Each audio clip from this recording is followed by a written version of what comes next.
Existence theorem for Laplace transformation. तो ये Laplace transformation किसी फंक्शन का होता है, जैसे आप सभी जानते होंगे कि F of T, let F of T जो है एक फंक्शन है, ठीक है, उसके लैप्लास ट्रांसफॉर्मेशन की एग्जिस्टेंस के बारे में बताती है थ्योरम कि उसका लैप्लास ट्रांसफॉर्मेशन एग्जिस्ट करेगा या नहीं करेगा। स्टेटमेंट में देखिए, if F of T is a piece wise continuous on the interval 0 to infinity and is of exponential order alpha for t greater than or equal to 0, then Laplace transformation exists for s greater than alpha। ठीक है, यानी कि अगर f of T एक piece wise continuous function हो interval 0 to infinity में और exponential order उसका हो, जहाँ पर एक्सपोनेंशियल ऑर्डर जो है वो अल्फ़ा है, जहाँ पर टी की वैल्यू 0 से बड़ी है और इक्वल भी हो सकती है, तो ये दोनों कंडीशन अगर सेटिस्फाई करें तो हम बोलेंगे कि कोई फंक्शन एफ ऑफ टी है वो उसका लैप्लास ट्रांसफॉर्मेशन एग्जिस्ट करेगा जहाँ पे एस की वैल्यू अल्फ़ा से बड़ी होगी। तो यहाँ पर दो शब्द आए, देखिए, पहला है piece wise continuous on interval 0 to infinity और दूसरा है exponential order alpha for T greater than equal to 0। तो existence theorem for Laplace transformation समझने के लिए पहले इन दो शब्दों को ही समझें कि पीस वाइज कॉन्टीन्यूस फंक्शन क्या होता है और एक्सपोनेंशियल ऑर्डर क्या है। तो इन दोनों चीज़ों को समझते हैं हम। चलिए, पीस वाइज कॉन्टीन्यूस फंक्शन, जैसे कि आप फंक्शन देख रहे हैं F of X is equal to X square. Function X square होगा अगर एक्स की वैल्यू 0 से 5 होगी, और 7 फंक्शन, अगर 7 फंक्शन जो है वो 7 देगा वैल्यू अगर एक्स की वैल्यू 5 से 8 होगी, और 9 माइनस एक्स होगी जब एक्स की वैल्यू 8 से 9 होगी। जैसे कि ये फंक्शन आप देख रहे हैं, इसको मैं ग्राफ अपलोड करूँ तो ग्राफ भी दिख रहा है सामने कि अगर एक्स स्क्वायर 0 से अगर मैं 0 ले लूँ तो भाई 0 0 आएगा, 1 ले लूँ तो 1 1 आएगा, 1 का स्क्वायर कर दूँ, और फिर 2 ले लूँ तो 2 का स्क्वायर 4 है तो 2 4, ये कोऑर्डिनेट बनेंगे इसके।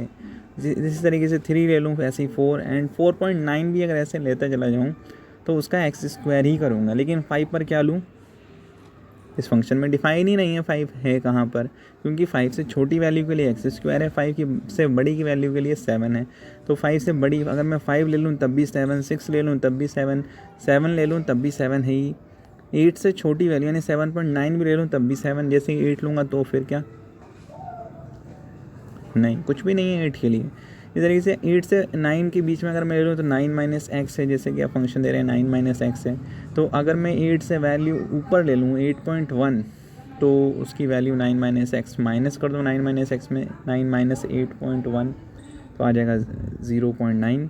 इस तरीके से मैं यहाँ पर 8.5 ले लूँ एक्स की वैल्यू तो 9 माइनस एक्स यानी कि 9 माइनस 8.5 तो ये आ जाएगा 0.5। ठीक है, तो यहाँ पर जो 9 माइनस एक्स चलेगा, लेकिन यहाँ पर जो हमने देखा फंक्शन एफ ऑफ एक्स जो है ये जो 5 है, पहला 5, वहाँ पर हमें पता नहीं चला कि 5 रख पाएंगे नहीं रख पाएंगे, और 8 के बारे में कुछ पता नहीं चला। तो यानी कि ये फंक्शन जो है वो x की वैल्यू 5 पर और 8 पर कॉन्टीन्यूस नहीं है। हैंस f हैज़ 2 डिसकॉन्टिन्यूटीज़, यानी कि इस फंक्शन एफ ऑफ एक्स में 2 डिसकॉन्टिन्यूटीज़ हैं, पहली x इज इक्वल टू 5 पर और दूसरी x इज इक्वल टू 8 पर।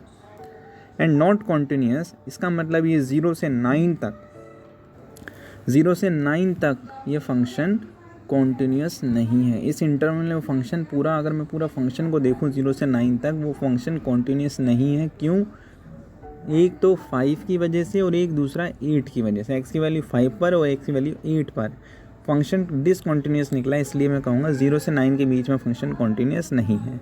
लेकिन but it is continuous in 0 to 5, 5 to 8 and 8 to 9। लेकिन अगर मैं पीस वाइज देखूँ, यानी कि इसके इंटरवल वाइज देखूँ, इसको मैं डिवाइड कर दूँ तो 0 से 5 के बीच में फंक्शन कॉन्टीन्यूस है, 5 से 8 के बीच में, और फिर 8 से 9 के बीच में फंक्शन कॉन्टीन्यूस है। तो इसे हम कहेंगे piece wise continuous function. Given function is continuous in the open interval 0 to 5, 5 to 8, 8 to 9, but at the ends point it is not continuous. Such type of function are called piecewise continuous function. तो हम definition की बात करते हैं। piecewise continuous, a function f of t is called a piecewise continuous function in the closed interval a b if there exists a finite number of points t1, t2, t3, t4 dash tn. A is equal to t1 less than t2 less than t3 less than Tn is equal to b such that f of t is continuous in each of open subintervals ti plus 1 and has finite right limit f of ti plus 0 and finite left limit f of ti plus 1 minus 0. Clearly, f of t need not be necessarily defined at the end points of the subinterval. तो इस definition में जो कह रखा है वही बात कह रखी है, जैसे कि आप आगे ग्राफ में देख सकते हैं कि जो फंक्शन है वो t1 से t2 के बीच में कॉन्टीन्यूस है, t2 से t3 के बीच में कॉन्टीन्यूस है, t3 से t4, ऐसे t4 से t5 तक फंक्शन जो है वो कॉन्टीन्यूस है। लेकिन अगर मैं एक साथ ले लूँ t1 से t5 के बीच में अगर मैं फंक्शन ले लूँ तो ये पूरा जो होल है वो कॉन्टीन्यूस नहीं है, वो डिसकॉन्टीन्यूस फंक्शन है। इसलिए इस फंक्शन को मैं कहूँगा कि ये फंक्शन जो है वो पीस वाइज कॉन्टीन्यूस फंक्शन है। अब हम नेक्स्ट बात करते हैं एक्सपोनेंशियल ऑर्डर। एक्सपोनेंशियल ऑर्डर क्या होता है? तो इसकी डेफिनेशन देखो क्या है। Exponential order a function f of t said to be of exponential order alpha if there exist a constant k greater than 0 such that f of t mod में ये mod f of t less than और equal to k e की power alpha t where t greater than और equal to 0। तो देखो definition में क्या बोला है कि एक फंक्शन है एफ ऑफ टी, उसे हम एक्सपोनेंशियल ऑर्डर अल्फ़ा का कहेंगे।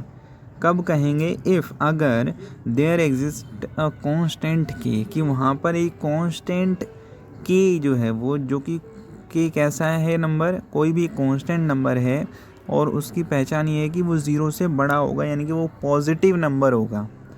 तो देयर एग्जिस्ट ए कांस्टेंट के विच इज़ ग्रेटर देन 0, तो वो कुछ इस तरीके से डिफाइन है। देखो ये आप देख रहे हो, सच दैट कि जो फंक्शन है उसका मैं मॉडुलस में लिख दूँ, उसे एफ ऑफ टी मोड में है, ये mod f of T.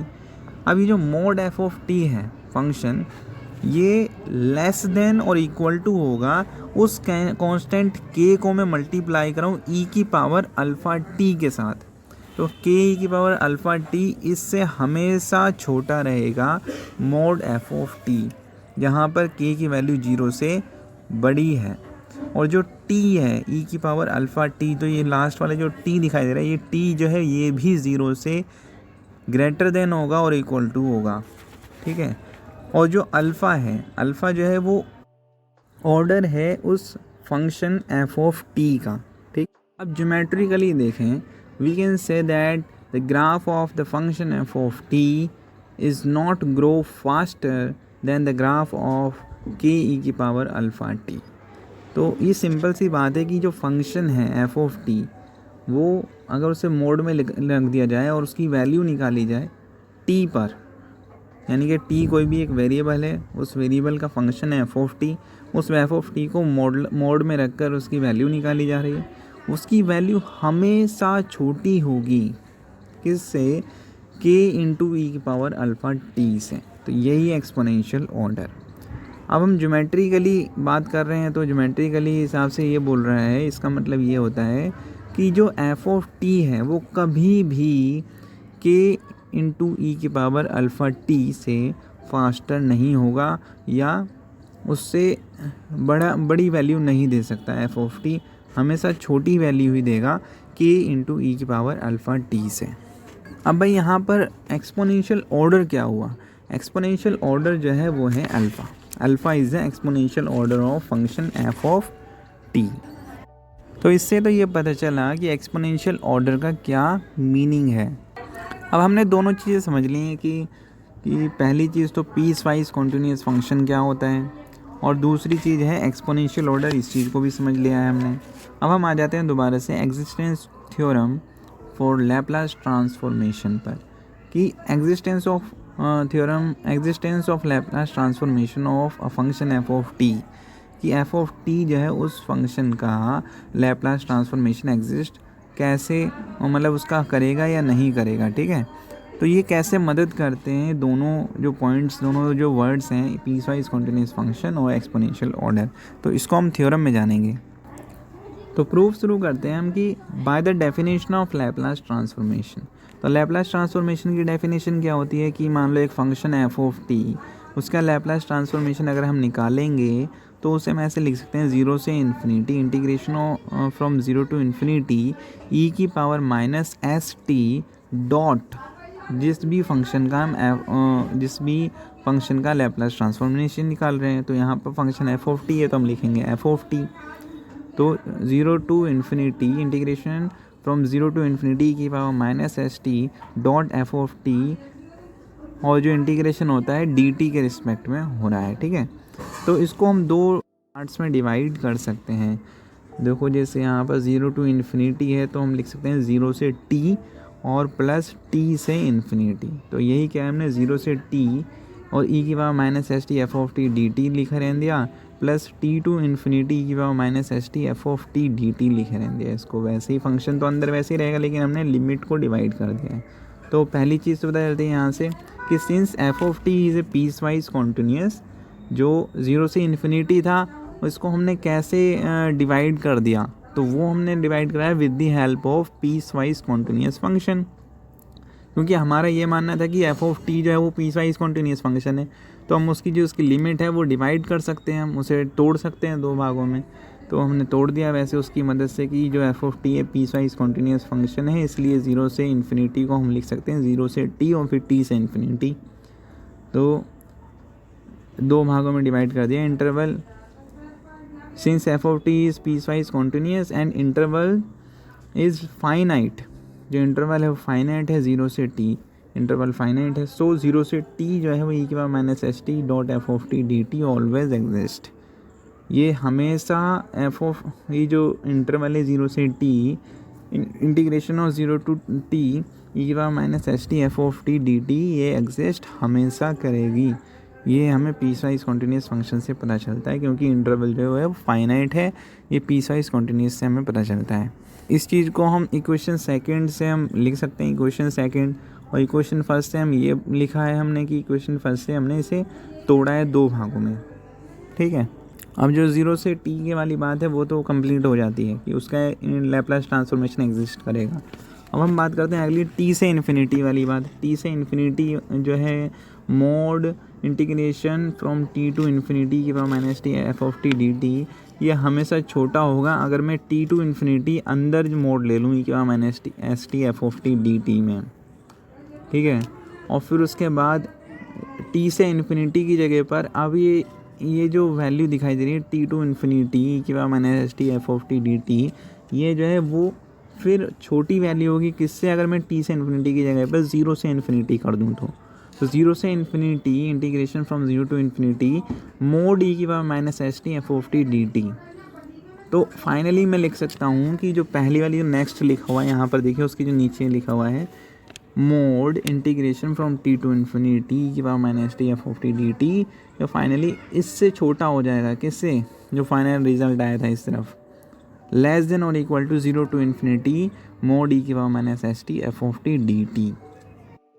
Then implies that mod integration from t to infinity की power minus s t f of t d t जो है वो लेस देन हो गया 0 से इन्फिनिटी मोड ई की power minus s t f of t d T से। अब ये जो है भाई यहाँ पर यूज़ होगा एक्सपोनेंशियल ऑर्डर का मीनिंग, क्योंकि हम जानते हैं ई की पावर माइनस एस टी, ये जो यहाँ पर गोला लगा हुआ है देखें, ई की power minus s t f of t d T, इसको मैं लिख सकता हूँ एफ ऑफ टी को के डॉट ई की पावर अल्फ़ा टी। ठीक है, क्योंकि ये exponential F of T function f of T जो है इसका जो मोड होगा वो हमेशा एक्सपोनेंशियल ऑर्डर की मदद से के डॉट ई की पावर अल्फ़ा टी से छोटा होगा, क्योंकि एक्सपोनेंशियल ऑर्डर की डेफिनेशन ही यही बताती है, ये exponential order of alpha F of T always less than, ठीक है, छोटा होगा। तो इसलिए मैंने एफ ऑफ टी की जगह पर लिख दिया के डॉट ई की पावर अल्फ़ा टी। अब यहाँ पे सिंपल इंटीग्रेशन है, के बाहर ले लिया, 0 से इन्फिनिटी की power minus t s minus alpha, क्योंकि टी कॉमन ले लिया with respect to d t, with respect to t. तो अब जब इंटीग्रेशन किया है तो ये फाइनाइट इंटीग्रेशन है भाई, माइनस के अपॉन में s minus alpha into e की power minus t s minus alpha 0 to infinity. तो ये इंटीग्रेशन होके आ जाता है ए के अपॉन में एस माइनस अल्फ़ा। यहाँ पे एस माइनस अल्फ़ा जो होगा वो 0 से बड़ा होगा, ठीक है। तो फ्रॉम फर्स्ट, ये थर्ड इक्वेशन बना दी इसको हमने, फ्रॉम फर्स्ट सेकंड थर्ड हम लिख सकते हैं कि एफ ऑफ टी का Laplace transformation of f of T always exist from first second and third, ठीक है, हैंस प्रूव्ड। नेक्स्ट देखिए, एक्सपोनेंशियल ऑर्डर पर कुछ न्यूमेरिकल्स बनते हैं जो इम्पोर्टेंट होते हैं एग्ज़ाम्स के पॉइंट ऑफ व्यू से। जैसा कि हम जान चुके हैं कि mod of f of t less than और इक्वल टू होगा k इंटू ई की पावर अल्फ़ा टी से, where k is any constant greater than 0 and alpha is the exponential order of f of t, okay, and t is a variable of function f and e is an exponential। whenever जब हम ऐसे लिखेंगे k into e की power alpha T, वो हमेशा बड़ा होगा या बराबर होगा f of t, mod of f of t के। एक्सपोनेंशियल ऑर्डर की एक और डेफिनेशन आती है, वो है मतलब इससे रिज़ल्ट निकलता है, वो डेफिनेशन नहीं है, रिज़ल्ट है। If A function f of T is A exponential order alpha, अगर एक फंक्शन एफ ऑफ टी जो है वो एक्सपोनेंशियल ऑर्डर अल्फ़ा का है, then limit t tends to infinity mod of e की power minus alpha t dot f of T is finite. यानी कि अगर f of t exponential order alpha का है तो ये रिज़ल्ट है। देखो इस रिज़ल्ट पर न्यूमेरिकल बनते हैं कि लिमिट जो है टी टेंड्स टू इन्फिनिटी पर ई की power minus alpha t dot f of T पर फाइनाइट होगी, तब हम बोलेंगे कि एक्सपोनेंशियल ऑर्डर अल्फ़ा है। अब जैसे एग्जांपल नंबर 1 में देख सकते हैं आप, example number 1, f of T is equal to t is of exponential order 1 since f of t mod of f of t less than equal to e की power t where t greater than 0। ये example है इसका कि F of T जो है, function T जो है, मान लो लेट सपोज टी ही है, तो भाई उसका एक्सपोनेंशियल ऑर्डर भी दे दिया है कि वो 1 है। तो एफ ऑफ टी जो होगा ना, mod of f of T, वो हमेशा ई, क्या बोला था, के डॉट ई की पावर अल्फ़ा टी, तो यहाँ पर के क्या है, के तो 1 ही है कांस्टेंट, और ई की पावर अल्फ़ा टी, और अल्फ़ा की वैल्यू, अल्फ़ा के एक्सपोनेंशियल ऑर्डर भी दे रखा है 1 ही है, तो वहाँ पे सब के और ई की पावर अल्फ़ा टी ये सब लिख देंगे हम, और बनेगा क्या, ई की पावर टी। तो ई की पावर टी जो होगा हमेशा ग्रेटर देन और equal to f of t के होगा। ये एग्जांपल है इसका। एग्जांपल नंबर 2 देखिए हम यहाँ पर, f of T is equal to cos 2t is of order 1, यानी एक्सपोनेंशियल ऑर्डर इसका जो है वो 1 है। तो ऐसे लिख देंगे यहाँ पे cos 2t जो होगा mod of cos 2t less than equal to e की power t, where k and alpha is equal to 1। Next f of t is equal to t square, ये आप खुद करिए, f of t is equal to t square, इसका कैसे आप निकालोगे भाई, तो ये टी स्क्वायर होगा ई की पावर टी से लेस देन इक्वल टू होगा। ये आपको खुद देखना होगा कि इसमें क्या है। एग्जाम्पल नंबर 3 में आपके लिए छोड़ देता हूँ। नेक्स्ट एग्जाम्पल देखिए, शो दैट, ये इंपॉर्टेंट एग्जाम्पल है, show that f of t is equal to e की power 2t square is not of exponential order, यानी कि ई की पावर 2t स्क्वायर जो है इसका एक्सपोनेंशियल ऑर्डर नहीं होगा। तो ये शो करना है। एग्ज़ाम्पल जो है एक इम्पॉर्टेंट एग्ज़ाम्पल है एग्ज़ाम पॉइंट ऑफ व्यू से।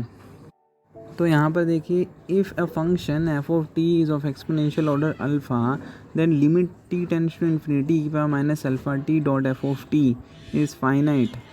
ये जो डेफिनेशन ऊपर दिखाई दे रही है, जो आपको एरो से मैंने कर रखा है ऐसा, उसकी मदद से ये एग्जांपल होगा।